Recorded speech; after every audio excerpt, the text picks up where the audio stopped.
에베소서 5장 15절로 18절입니다. 그런즉 너희가 어떻게 행할지를 자세히 주의하여 지혜 없는 자같이 하지 말고 오직 지혜 있는 자같이 하여 세월을 아끼라. 때가 악하니라. 그러므로 어리석은 자가 되지 말고 오직 주의 뜻이 무엇인가 이해하라. 술 취하지 말라. 이는 방탕한 것이니 오직 성령으로 충만함을 받으라. 아멘. 예수님은 공생의 대부분을 몇 명 안 되는 제자들을 가르치고 훈련하며 함께 사시는 일에 대부분 시간을 보냈지요. 그런데 모든 제자는 십자가를 목전에 두고 완전히 실패하고 말았습니다. 12 제자들은 뿔뿔이 흩어졌고 가룟 유다는 예수님을 배신하는가 하면 수제자라고 하는 베드로마저 예수님을 모른다고 부인했습니다. 제자들 측면에서 보면 그들의 스승이 보통뿐입니까? 하나님의 아들 예수 그리스도이십니다. 그분과 함께 먹고 자고 가르침을 받았습니다. 그뿐이겠습니까? 부활하신 예수님을 만났지요. 배신하고도 예수님의 용서를 받았습니다. 사랑한다고 몇 번씩이나 고백도 했습니다. 오래 예수님을 믿고도 변하지 않는 그 모습이 어찌 2000년 전 그 제자들 뿐이겠습니까? 오늘 우리 그리스도인의 모습은 어떻습니까? 하나님의 자녀가 되어서 죄짓고 살아가는 게 뭐 그리 좋겠습니까? 그런데 왜 죄가 끊어지지 않는 것일까요? 부정적인 입술, 더러운 입술은 왜 그리 변하지 않는 것일까요? 내 속의 가시와 엉겅퀴는 왜 이리도 많은지요? 용서하고 살아가는 그리스도인의 삶이 얼마나 소중한 것인가를 잘 몰라서 우리가 용서하지 않고 살아가는 것입니까? 그런데 어느 날 어느 순간부터 제자들이 달라졌습니다. 비겁했던 제자들이 용감해졌어요. 두려움에 떨던 제자들이 하나님 외에 무서울 게 없습니다. 순교는 제자의 가장 큰 영광이 되었습니다. 예수께서 하시던 사역, 귀신을 쫓아내고 병든 자를 고치고 하나님의 말씀을 전하는 곳곳마다 수많은 전도의 열매가 맺혀졌습니다. 도대체 무엇이 이들을 일순간 이처럼 변화시킨 것일까요? 오순절 다락방에 모여 기도하던 제자들에게 성령님이 임하셨습니다. 성령 충만의 사건이 바로 이전의 제자와 이후의 제자를 가름하는 기준이 되었습니다. 여기에 질문 한 가지가 생깁니다. 그러면 예수께서 말씀을 증거했던 복음의 사역은 아무런 의미가 없는 것인가? 오직 성령의 임재 사건만 의미가 있는 것인가? 하는 질문을 하게 되지요. 기차의 두 내일처럼 말씀 사역과 성령 사역은 함께 갑니다. 복음 사역, 말씀 사역 이외에 성령이 임재하자 바로 복음의 능력이 내가 진실로 진실로 너희에게 이르노니 나를 믿는 자는 내가 하는 일을 그도 할 것이요 또한 그보다 큰 일도 하리니 그 말씀의 능력이 나타나기 시작했던 것이지요. 오늘 본문은 성령 충만하지 않은 사람을 어리석은 자, 성령 충만한 사람을 지혜 있는 자라고 일컬고 있습니다. 우리 주변에 참 어리석고 미련하다고 느끼는 사람 있지 않나요? 또 지혜롭고 충성스럽다고 느끼는 사람들도 있지요. 믿을 만큼 믿었는데 신앙의 경륜도 직분도 있건만 어리석어 보이는 사람들이 있는가 하면 그리 오래 믿은 것 같지 않는데 지혜로운 사람들도 있습니다. 그 차이는 어디서 오는 것일까요? 오늘 본문의 에베소서 5장 15절에서 지혜 있는 자가 되라고 강력하게 권고하고 있습니다. 이것을 위해서 우리에게 주어진 시간, 순간, 초놈을 아끼라고 말하고 있어요. 세월을 아끼라 때가 악하니라.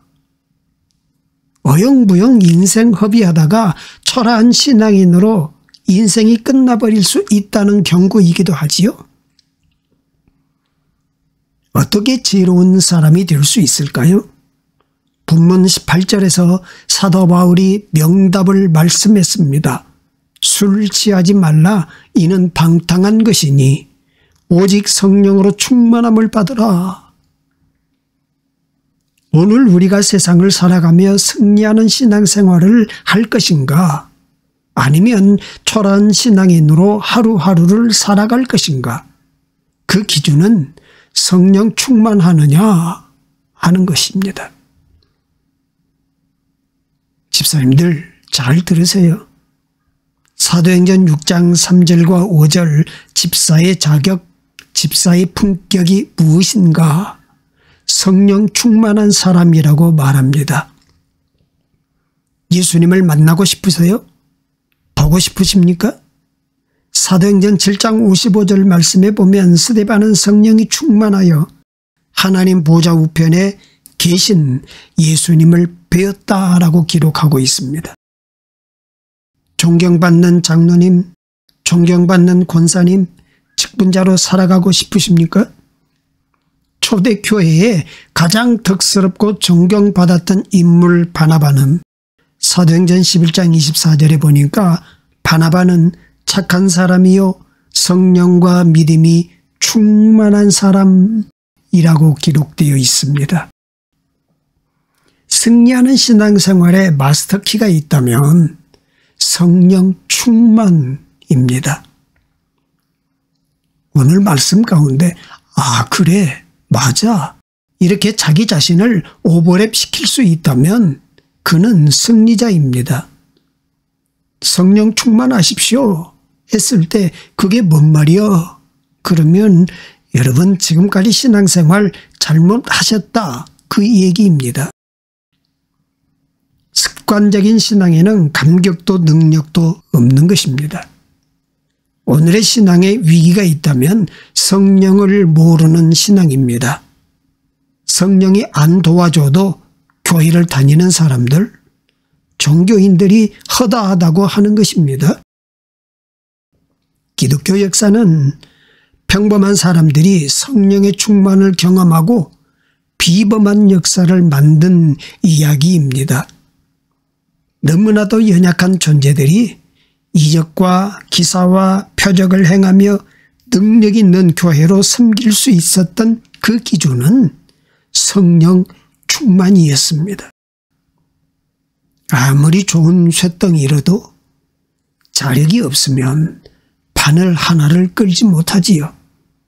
그러나 무쇠덩어리 하나도 자력이 있으면 큰 쇳덩어리를 끄는 힘이 있는 것입니다. 아무리 많이 배우고 아무리 넉넉한 삶을 살아도 성령의 자력이 없는 성도들은 영적인 사역을 바늘 하나 끌 수 없는 것입니다. 삼손이 사사로 섬기던 때는 사사시대 중에서도 가장 악한 시대였습니다. 많은 사사가 있지만 가장 힘센 사사가 삼손이었습니다. 호련 단신으로 나귀 턱뼈 하나로 1,000명의 적군을 일순간에 물리치지요.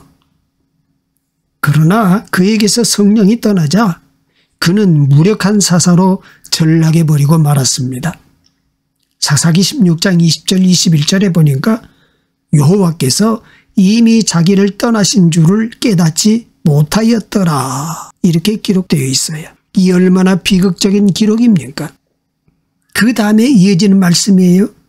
블레셋 사람들이 그를 붙잡아 그의 눈을 빼고 끌고 가사에 내려가 놋줄로 매고 그에게 옥에서 맷돌을 돌리게 하였더라 기록했습니다.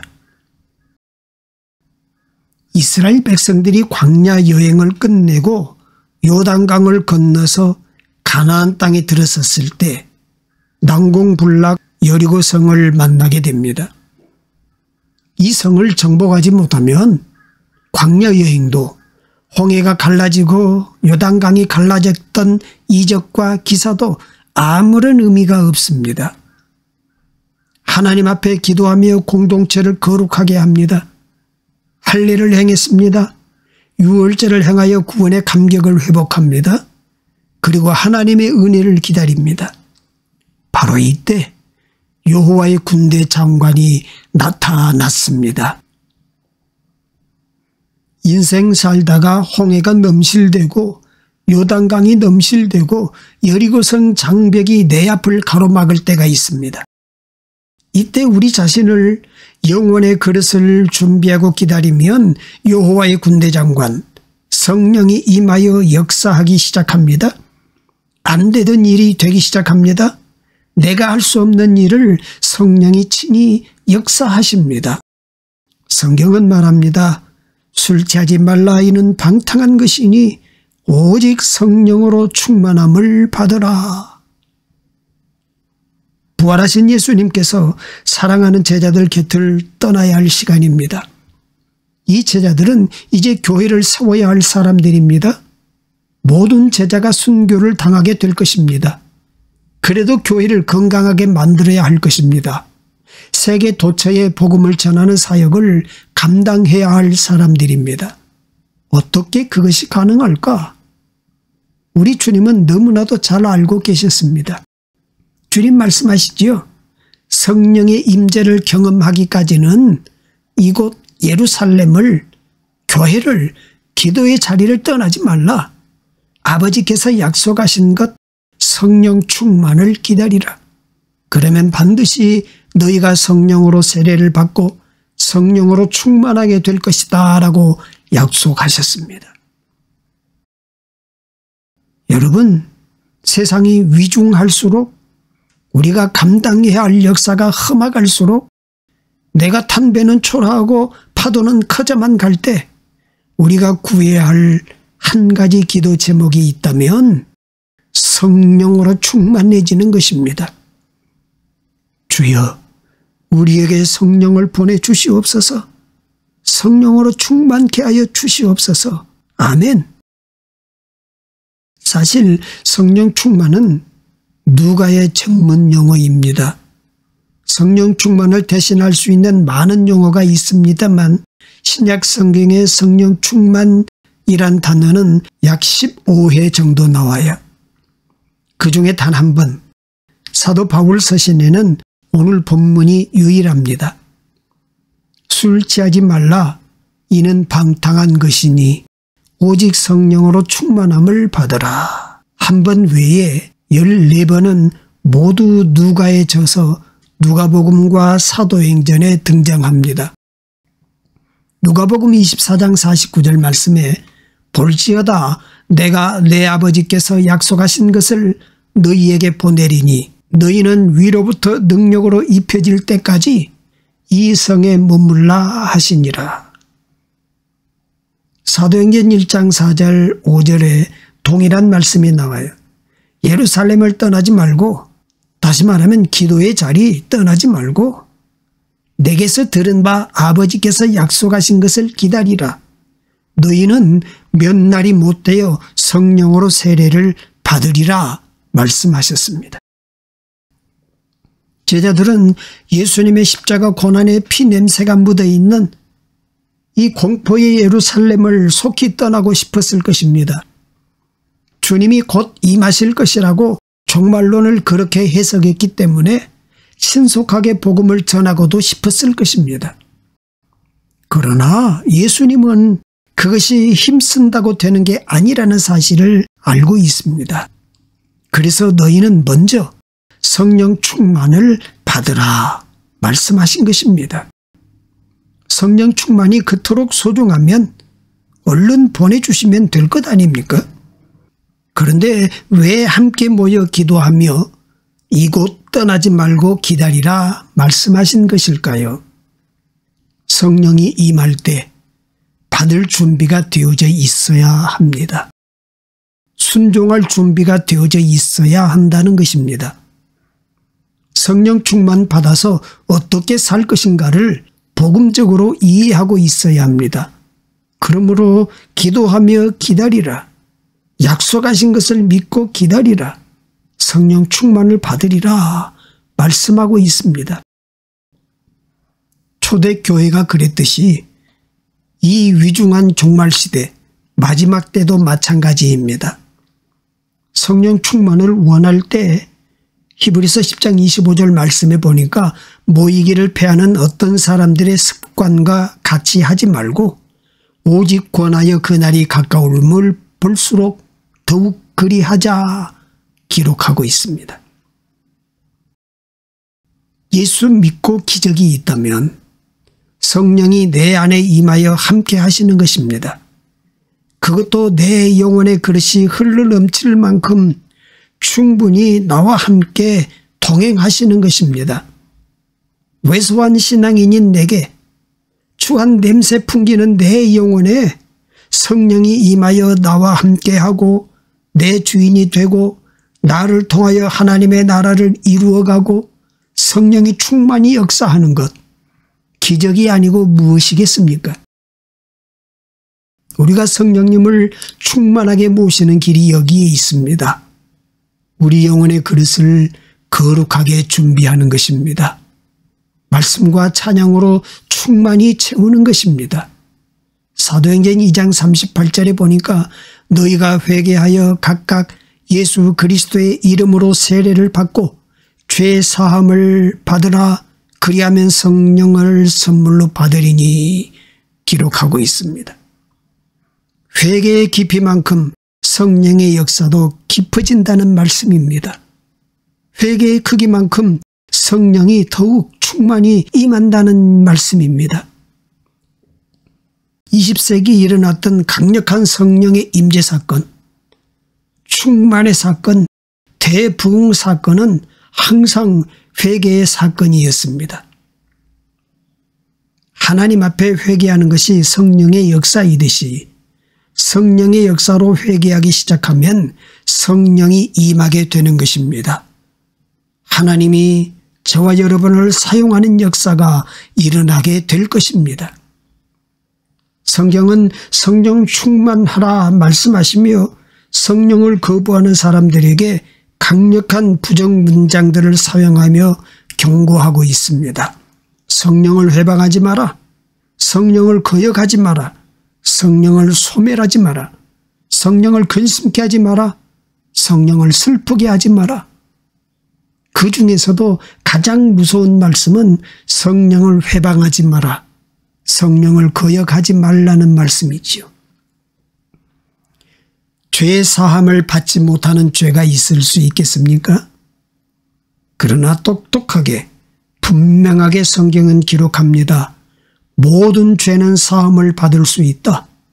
그러나 성령을 회방하는 죄, 성령을 거역하는 죄는 사함 받을 수가 없다라고 말씀합니다. 하나님의 나라가 우리 가운데 임합니다. 예수님께서 귀신을 쫓아내고 병든 자를 고치며 하나님의 왕국을 선포하십니다. 그때 종교 지도자들이 예수는 귀신의 왕 바알세불을 힘입어서 저 일을 행한다고 말했습니다. 그때 예수님께서 성령을 회방하는 자는 사함받을 수가 없다 경고하고 있는 것입니다. 그리고 성령 충만을 사모하고 성령을 소멸치 말라고 말씀합니다. 데살로니가전서 5장 19절 말씀에 보니까 짧은 구절이기에 더 강력하게 다가오지요. 성령을 소멸하지 말며 이렇게 기록합니다. 어떻게 우리가 성령을 쫓아낼 수 있습니까? 내 안에 한 번 임하신 성령은 떠나지 않습니다. 믿으시기를 바랍니다. 우리가 한 번 얻은 구원은 취소되지 않습니다. 믿으시기를 바랍니다. 그러면 소멸한다는 게 무슨 의미가 있을까요? 내가 불을 꺼버리듯 내 안에 임하는 성령의 감동의 불을 꺼버리는 것입니다. 성령님의 온전한 지배를 거부하는 것입니다. 그것이 성령을 소멸하는 잘못입니다. 하나님은 우리에게 강력한 명령으로 말씀하십니다. 오직 성령으로 충만함을 받으라. 고린도전서 14장 1절에서는 신령한 것들을 사모하라 그랬습니다. 영적인 것들을 사모하라는 거지요. 성령 충만을 사모하라는 것입니다. 하나님 나라가 우리 가운데 임할 때 그 임하는 하나님의 나라를 킹덤이라고 합니다. 하나님이 왕이 되어서 성령이 내 삶의 왕이 되어서 내 안에 왕국이 이루어지는 것입니다. 내가 말하는 것이 하나님 나라의 언어입니다. 내 삶이 이 땅에 임한 하나님 나라의 삶을 살게 되는 것입니다. 그게 바로 킹덤입니다. 누가복음 11장 13절 말씀에 믿고 간절히 구하면 너희가 악할지라도 좋은 것을 자식에게 줄 알거든 하물며 너희 하늘 아버지께서 구하는 자에게 성령을 주시지 않겠느냐 말씀하고 있습니다. 좋은 것, 우리가 구해야 할 가장 좋은 것이 성령 충만입니다. 성령이 모든 새 역사를 이루어 가실 줄로 믿습니다. 살아계신 하나님, 지난 한 주 그리고 한 달의 시간도 우리에게 살아갈 힘과 은혜를 주시니 감사합니다. 아버지 하나님, 때때로 세상 무게가 우리를 짓누르기도 합니다. 최선을 다해 살지만 삶은 변하지 않고 마음의 짐이 우리를 괴롭힙니다. 상실감과 무력감 속에 지치기도 합니다. 주님, 영육간에 쇠약해진 우리를 긍휼히 여겨주셔서 약속하신 성령의 충만함으로 채워주시옵소서. 비록 주님의 생각과 뜻을 온전히 알지 못하지만 약속의 말씀에 의지하여 성령 충만함을 원합니다. 우리 안에 하나님의 왕국이 세워지게 하셔서 말과 삶이 하늘 언어가 되게 하옵소서. 존귀하신 하나님, 주님을 자랑하지 못해 움츠러들지 않게 하시고 이 땅의 것이 아닌 하나님 나라의 가치를 자랑할 수 있는 삶을 살게 하옵소서. 모든 말씀 예수 그리스도의 이름으로 기도드립니다. 아멘.